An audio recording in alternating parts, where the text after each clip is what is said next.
अस्सलाम वालेकुम। उम्मीद है कि आप सब लोग ठीक ठाक होंगे। आज मैं आपके लिए पास्ता से बहुत ही मज़ेदार स्नैक बनाने की रेसिपी लाई हूँ।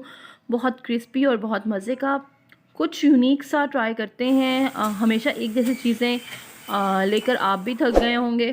तो सबसे पहले हमें इस रेसिपी के लिए चाहिए बोनलेस चिकन। मैंने थोड़ा सा बोनलेस चिकन लिया है, तकरीबन आधा पाव, और इसे मैंने क्यूब्स में काट लिया था। क्यूब्स नॉर्मल रखने हैं और इसमें नमक, काली मिर्च और साबुत या पिसा हुआ लहसुन जो अवेलेबल है वो डाल दें आप इसमें, और थोड़ा सा पानी डाल के इसे हमने बहुत अच्छे से बॉईल कर लेना है। और बॉईल करते हुए इसका पानी जो है मुकम्मल ख़त्म होना चाहिए।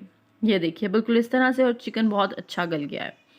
बस अब हमें इतना ही चाहिए था। दूसरी तरफ अब हम बाउल में उस चिकन को ट्रांसफ़र करते हैं, और बॉईल किया हुआ पास्ता मैंने रखा हुआ था। जितना चिकन है उतना ही पास्ता डालना है।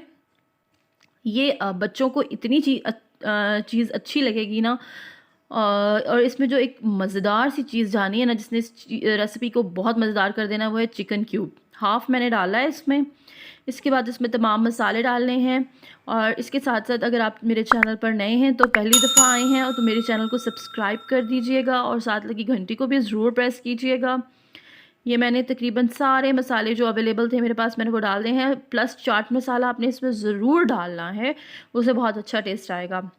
सब्ज़ मिर्ची और हरा धनिया इसमें डालेंगे। और इसके बाद इसमें डालना है, आप दो चीज़ों से बना सकते हैं, बट आप बेसन से बनाएंगे तो ज़्यादा अच्छा है। तकरीबन 1 कप बेसन मैंने इसमें डाला है। और इसको आपने बेसन कितना डालना है इसका अंदाज़ा आपको अच्छे से हो जाएगा कि जैसे आप आम पकौड़े बनाते हैं उसमें बेसन बहुत ज़्यादा होता है, तो इसमें ऐसे नहीं होगा। बस इतना कि इन सब चीज़ों के ऊपर बेसन लग जाए, हमने इतना ही बेसन डालना है, ज़्यादा नहीं डालना। ऑयल मैंने गरम कर लिया था और अब इसमें डीप फ्राई करेंगे हम अपने पास्ता पकौड़े। और इसे हल्की आंच पे कीजिएगा, और बहुत ज़्यादा इसे आपने नहीं फ्राई करना, वरना जो पास्ता है वो हार्ड हो जाएगा।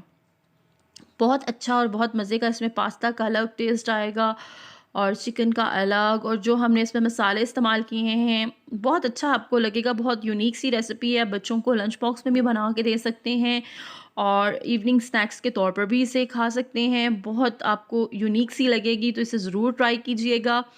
इसको अच्छे से गोल्डन ब्राउन कलर आने तक हम इसे फ्राई करेंगे, और मीडियम फ्लेम पर इसे आपने फ्राई करना है। उम्मीद है आपको मेरी आज की रेसिपी अच्छी लगी होगी। अगर आपको अच्छी लगी है दैन लाइक ज़रूर करके जाइएगा, और मिलते हैं कि अगली किसी वीडियो में इंशाल्लाह। तब तक के लिए अल्लाह हाफ़िज़।